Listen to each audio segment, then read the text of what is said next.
Sa isang bansang puno ng ingay ng politika at kontrobersya, sino ang nagsasabi ng totoo? Sino ang nasa panig ng bayan? Welcome to Bayang Pinas, ang news channel na hindi takot maglatag ng katotohanan.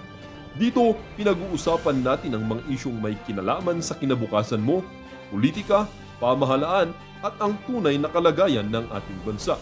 Hindi kami bayad, hindi kami bulag. Sa Bayang Pinas, ang boses ng mamamayan ang tunay na headline.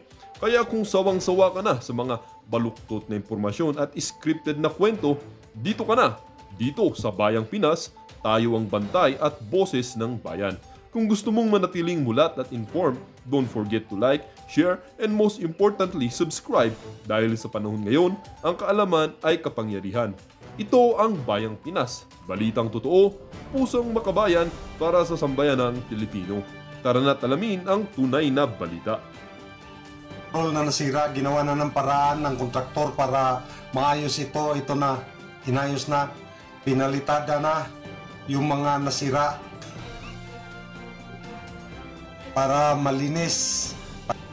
Nakita niyo mga kababayan kung paano nila trabahuin. Panoorin pa ho natin ng isang beses. Investigasyon ng Grabe naman ho yan mga kababayan. Anong klaseng pagkukumpuni yan? Talagang rektang simento lang ang itinatapal sa sa lupa, ganon.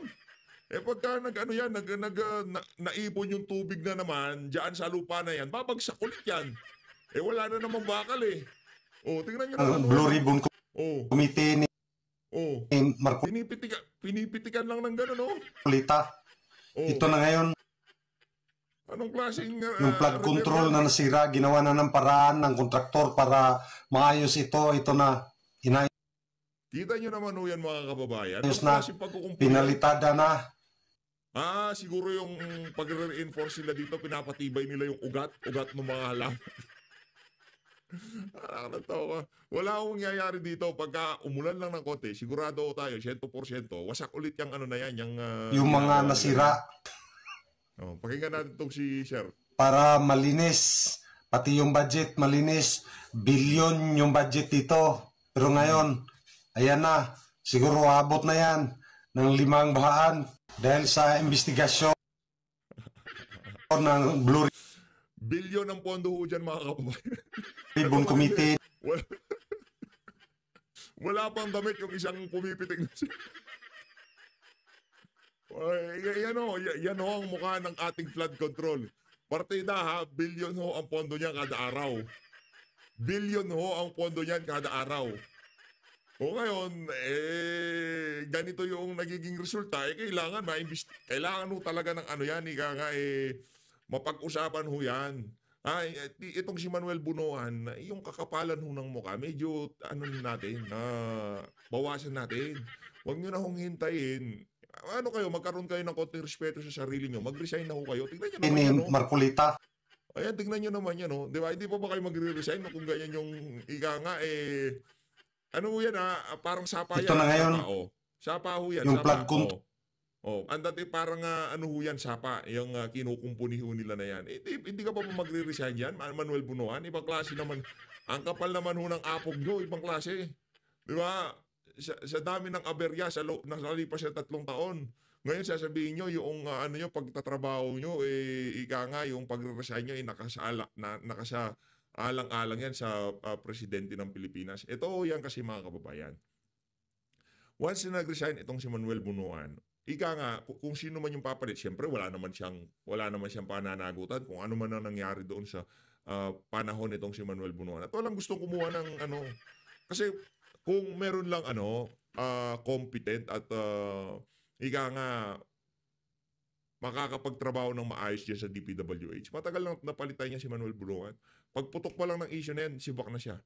Sa tingin natin maraming ino-offeran na mga mahuhusay na trabahante ng pamahalaan na palitan itong si Manuel Bunoan bilang DPWH secretary. Pero wala akong gustong tumanggap sa trabaho.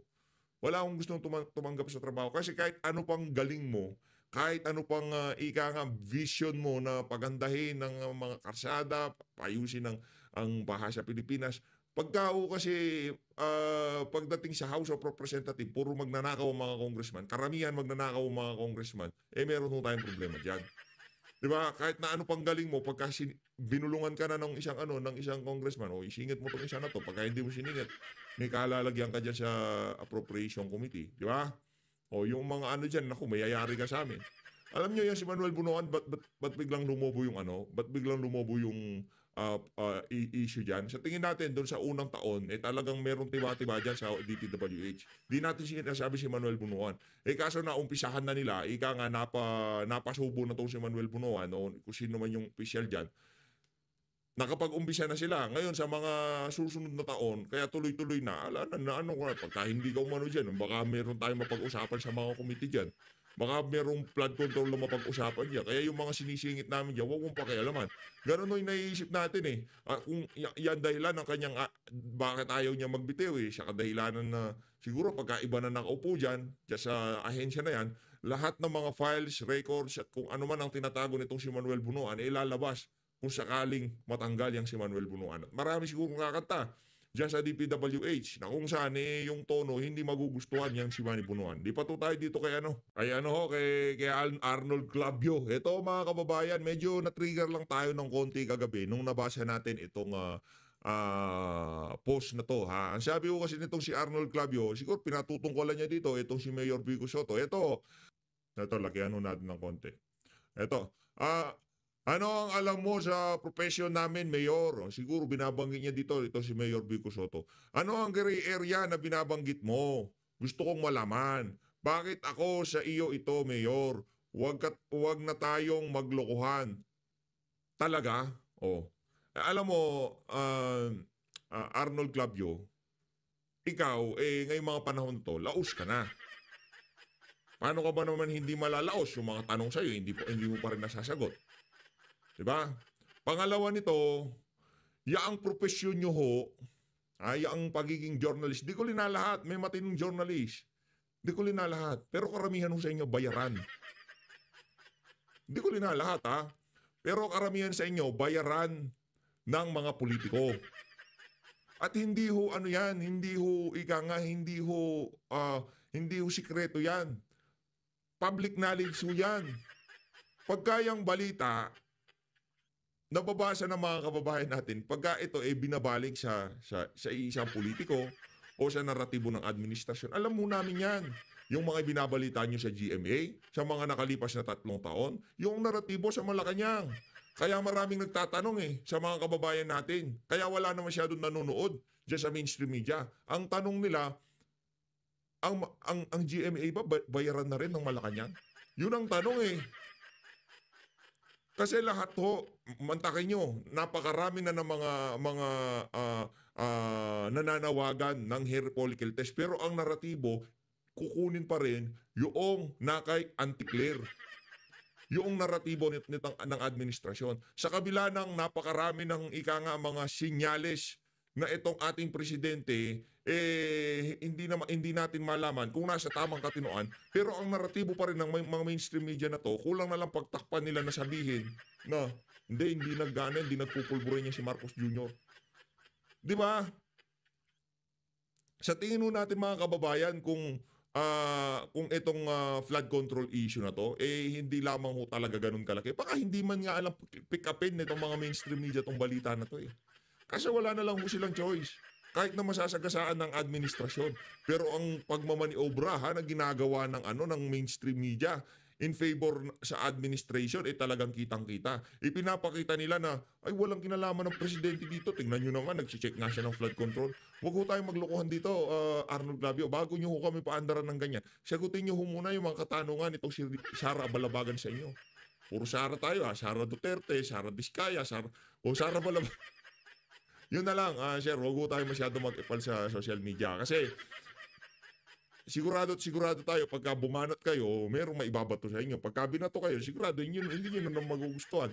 Bago nyo banatan itong si Mayor Vico Soto, sigurado nyo na nasa okay kayo, ika nga. Ano pa meron tayo dito? Kay Yormi ito, sa susunod na lang na video. Ito mga kababayan, lipat tayo dito kay Attorney Trix, malupit itong pag-uusapan niya dito. Umpisahan natin. Nagbabagang issue ngayong araw na ito, the past few days, ay tungkol doon sa mga features na ginawa ni Corina Sanchez at ni Julius Babaw on the Diskaya couple, in particular na kay Sara Diskaya. Si Sara Diskaya ay isang mayoralty candidate nung nakaraang eleksyon sa Pasig City na kinalaban si Vico Soto. Si Vico Soto po ang nag-raise ng alarma tungkol dito sa mga features ng dalawang batikang journalist. Ayon kay Julius Babaw, hindi naman daw ito, ang kanyang feature ay hindi naman daw news article o in-upload for broadcast on television, and in fact hindi ito ABS-CBN or any network related. It was in fact uploaded on his own YouTube channel. Ayon naman kay Ms. Corina, walang bayad na kahit ano ang tinanggap ng kanyang grupo.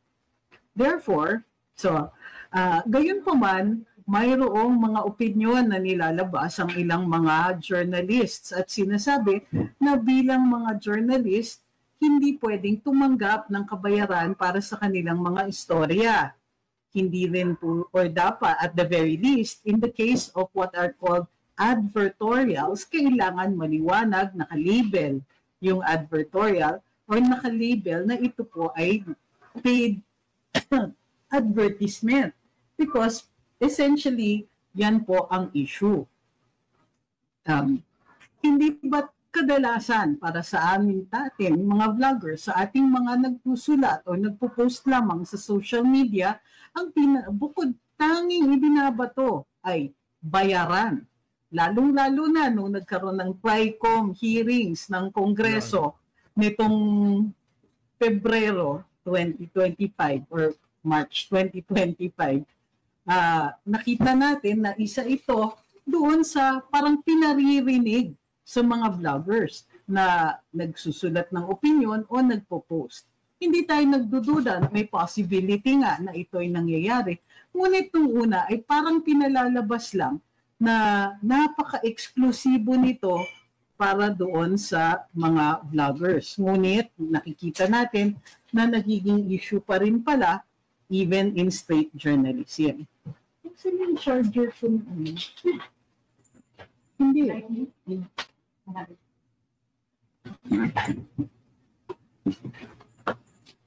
O, diba?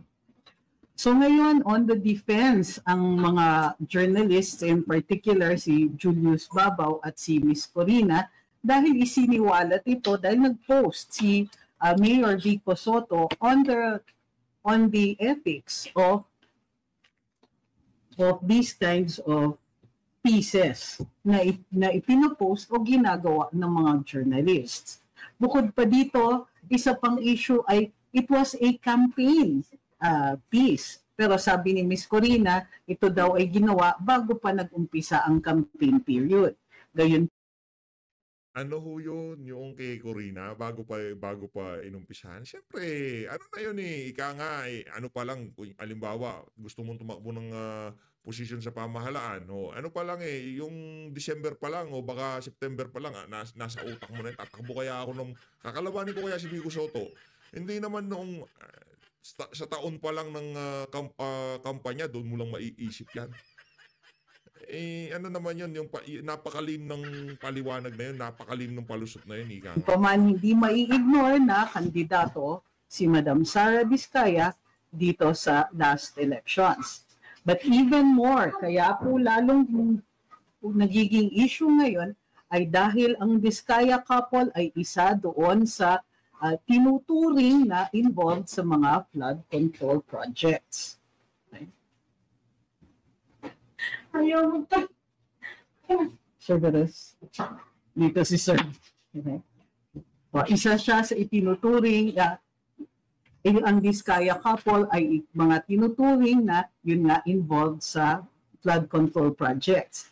Pag pinanood ninyo ang mga interviews, in one instance or at least one instance, inamin nila na mayroon na ang kanilang yaman ay nanggaling sa pagiging kontratista para sa gobyerno. And in fact, inamin nila na hiniram nung umpisa nila ang lisensya ng tatay o relative ni Madam Sara Diskaya para makapag-umpisa sa pagiging kontratista. Mayroong mga inadvertent na admissions na posibleng may questionableng mga practices ang mag-asawang ito. So, magiging ganito kaya kalaki ang issue na ito kung hindi na isiwalat ang tungkol sa flood control? Well, we don't know right now. Pero what we do know is that hindi lang po pala ito limitado sa mga vloggers. Sandali lang po. Please, hindi. Ganda ng punto na yun ni Attorney Trix, no? Dati pinaparatangan lang mga vlogger ang bayaran. Anak ng toko, ngayon iba na uusapan.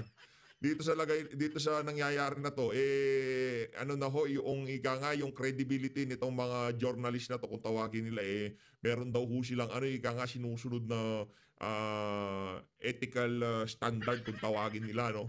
Yung ethical standard nila, wala ho kwenta, mga kababayan. Kaya meron ho silang, kung tawagin, gray area nitong si Mayor Vico Soto.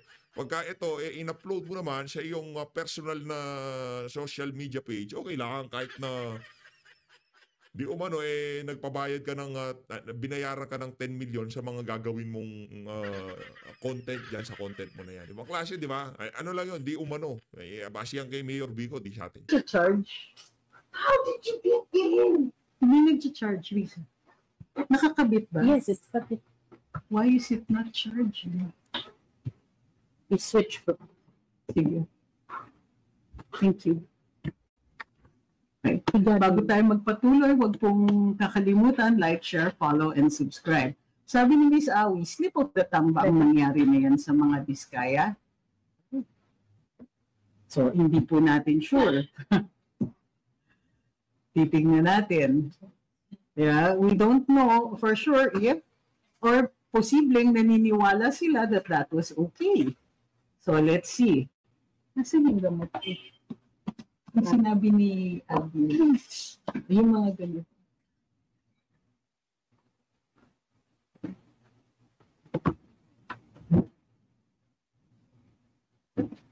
Sabi ni Sir Nan, walang bayad, payag na pro bono, payag na walang kapalit. Well, hindi natin po alam kasi nga ang kita ng mga ganitong klaseng storya, lalong-lalo na sa mga broadcast journalists, ay po advertising. So, mayroon nga rin tinatawag na advertorial. Ano ang advertorial? Madalas nakikita natin ito sa mga magazines, lalong-lalo na sa fashion magazines. Mayroong ipinipicture na, let's say, celebrity. Binabayaran po yung magazine para ma-feature yung celebrity na yon na for additional publicity.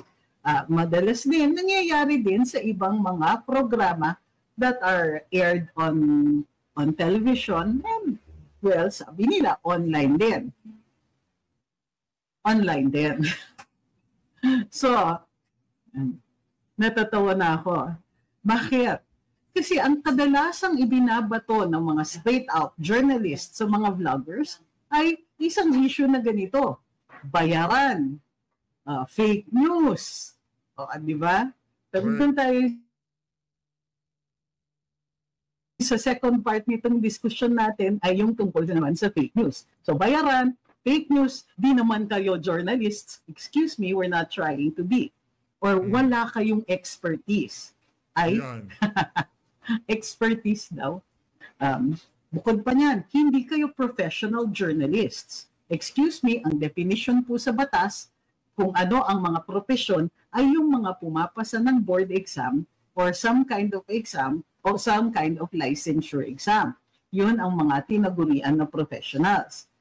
But journalists, hindi po pwede silang tawagin na professionals dahil nga base dun sa ating saligang batas na may karapatan ang bawat tao magsalita, magpahayag, ay hindi pwedeng i-restrict through a licensure exam ang mga taong pwedeng magsulat sa kahit anong pahayagan.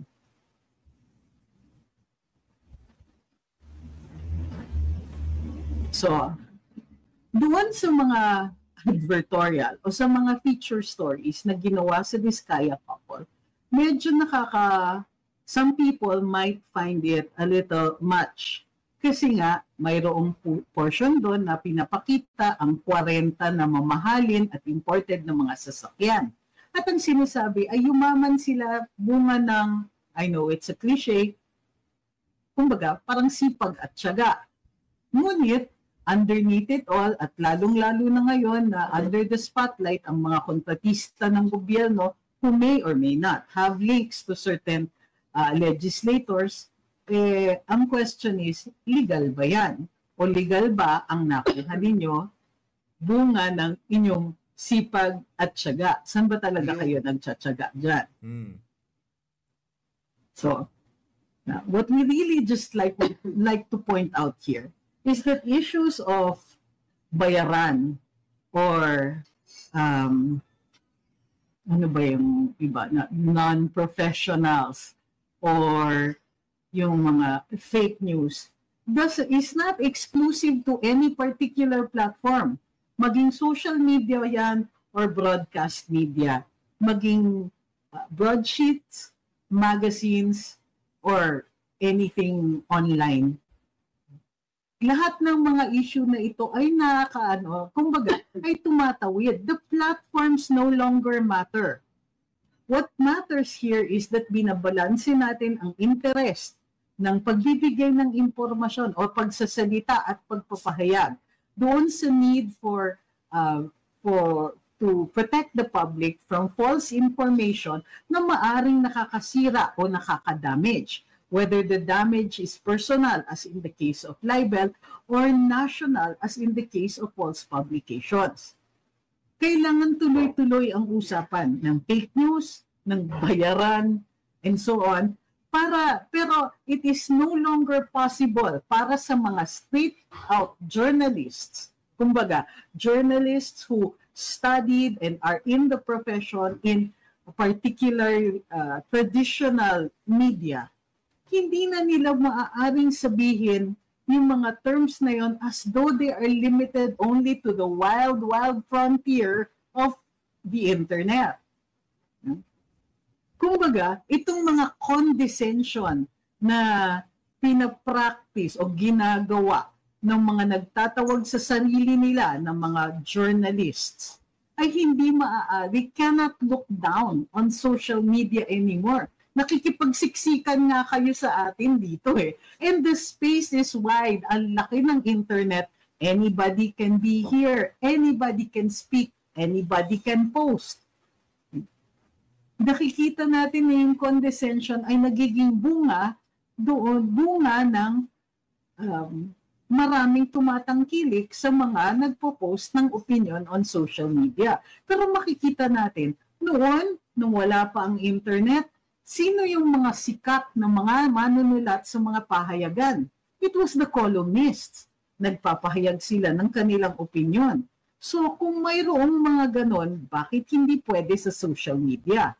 At mamimili na lang ang mga tao doon sa mga may kino-consider nila na may value ng mga manunulat. Kahit anong plataforma, it is the value of what is written na bumibenta in the marketplace of ideas. Hindi naman maganda yung mismong isang grupo nagsasabing hindi kayo pwedeng magsalita or dapat kayo nire-regulate. Aba, pag niregulate mo ang mga journalists, you run afoul of the Constitution. And who is to say that you can regulate social media? Yeah? But that's not what we're looking for. The laws are in place.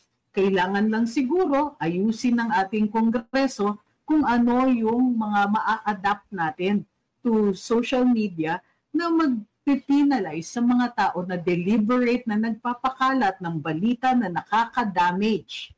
Balita na hindi totoo at nakaka-damage. But we will have to define ano ba ang damage. In the case of advertorials, katulad nito, di ba? Kailangan lang ay maliwanag sa mga tao na ito ay, kumbaga, binayaran. Dahil mga journalist sila, mayroong myth na sila ay credible, sila ay objective, And sige lang, kung ganyan sila talaga mag-market ng sarili nila, okay lang. Pero wag mong sasabihin na objective. Oh, di ba? At hindi kayo bayaran when as a matter of fact, there are such things as advertorials, even in the most traditional of traditional media. So, but wait, there's more. Kailan lang, di ba? Mayroong isang politician na nagsabi na si VP Inday daw ay walang karapatan, hindi naman walang karapatan, ay grabe daw magsalita. Samantalang isa daw siya sa worst na DepEd Secretary. Ay, ano ba ang pinagbunga niyan? Bago tayo tumuloy, may mga katanungan po ba kayo doon sa na natin mga sinabi?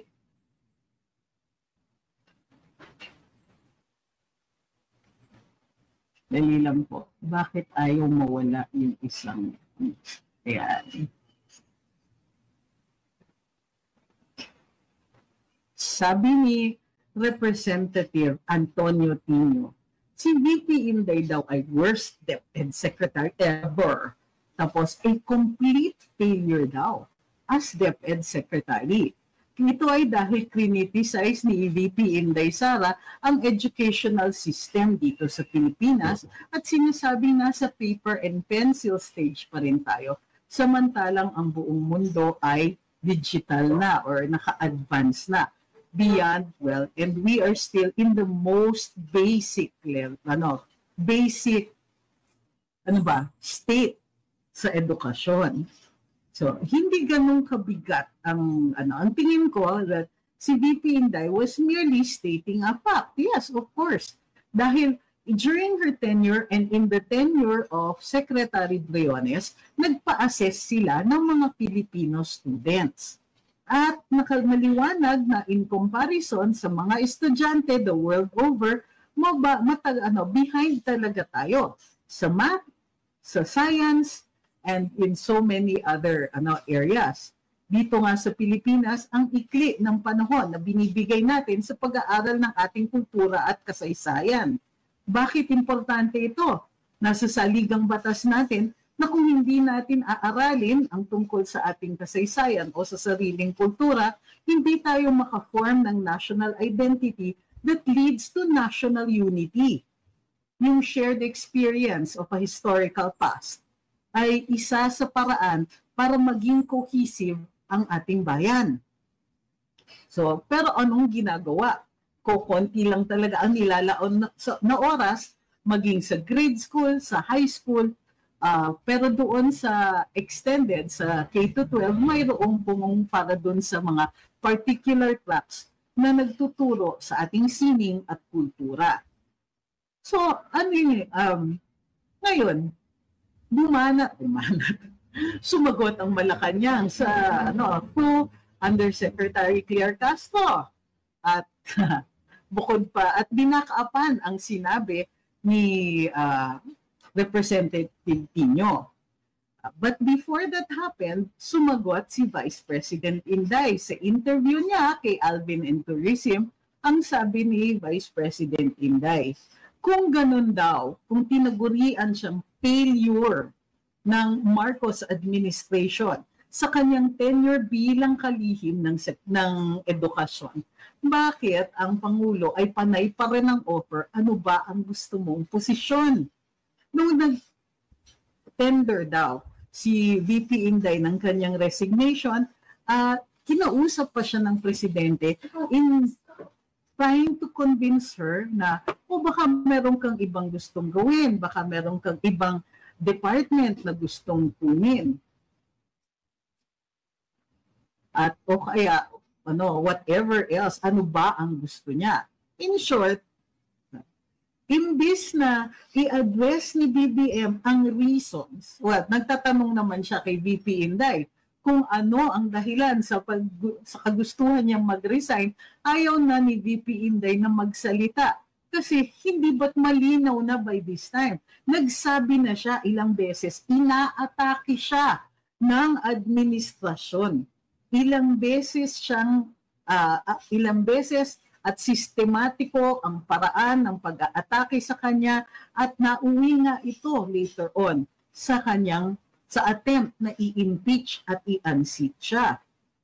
Hindi na siya sumagot dahil, hello, kung hindi alam ng presidente, then perhaps it is a good thing na umalis si VP Inday.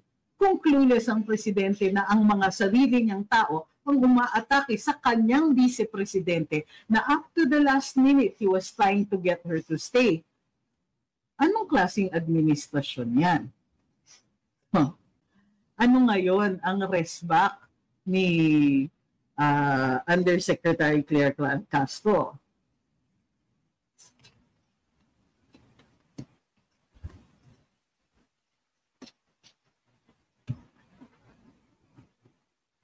Ano bang sinabi ni Yusek Claire tungkol dito? Sabi ni Yusek Claire, binigyan siya ng pagkakataon. Pinagkatiwalaan siya ng Pangulo since 2022 to 2024 para maging DepEd Secretary. 2 taon halos na siya ay dapat nagtrabaho. Kung ano man ang kanyang nireklamo, dapat natupad na sana niya nito ng kanyang doong panahon niya. Ang kasamaan palad ni Undersecretary Claire Castro ay sumabog ang issue ng flood control. At nakita din natin na 3 taon na tila tutulog-tulog ang presidente at ngayon nagre-reklamo na yung mga tao niya ay corrupt. Ang mga kontratista at mga tao who are closely associated with his administration ay corrupt at hindi ginawa ang kanilang hindi isinaayos o hindi inayos ang flood control. So yun po ang problema ni Undersecretary Claire Castro is that out of timing yung kanyang sagot. 2 years daw si VP Inday para ayusin. Ngunit how are you going to do in 2 years? How are you going to undo in 2 years what is taken a generation to deteriorate? Diba? In fact, maganda na nga na may mga itinuring siya na mga immediate problems such as but not limited to recruitment, child abuse, yung pagtuturo mismo. Inilagaan ni VP Inday ang mga teachers at binigyan ng solid na 2 buwan ba na bakasyon. Yung hindi sila ginugulo year-round para may pagkakataon silang magpahinga din. Dahil ang trabaho ng isang guro ay hindi natatapos pag natapos ang school day. May gawaan pa ng lesson plan. May mga reporting pa. At ang isang guro ay responsible hindi lang dun sa natututunan ng bata, kung hindi pati yung capability ng bata na matuto. Pati yung safety ng bata while the child is in school. So, hindi biro ang mga ito. Ngunit siniguro ni VP Inday na upang maging mas effective ang kanilang pagtuturo, inalagaan din ang needs ng ating mga guro. Hindi sapat ang 2 taon to make a dent as significant as turning the country's education system around. But she certainly made very significant improvements. Ang problema nga, medyo ang tawag dito ay off-the-cuff remarks, hindi na paghandaan. And the problem is, ang talagang tinira lang di ba education secretary ka, bakit humihirit ka tungkol sa sorry state ng edukasyon? Because, perhaps Undersecretary Claire Castro should take this into consideration, because the Vice President had an intimate, insider look as to what is plaguing the educational system.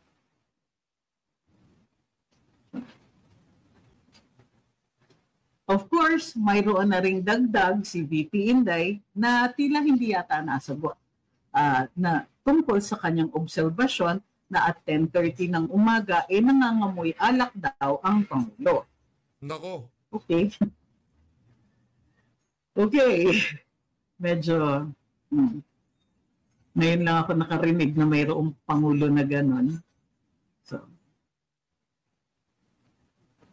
So shout out din nga pala, sabi ni Ma'am Delcy, shout out sa mga ngayong uma-attend ng rally para makauwi na si Tatay Digong dyan sa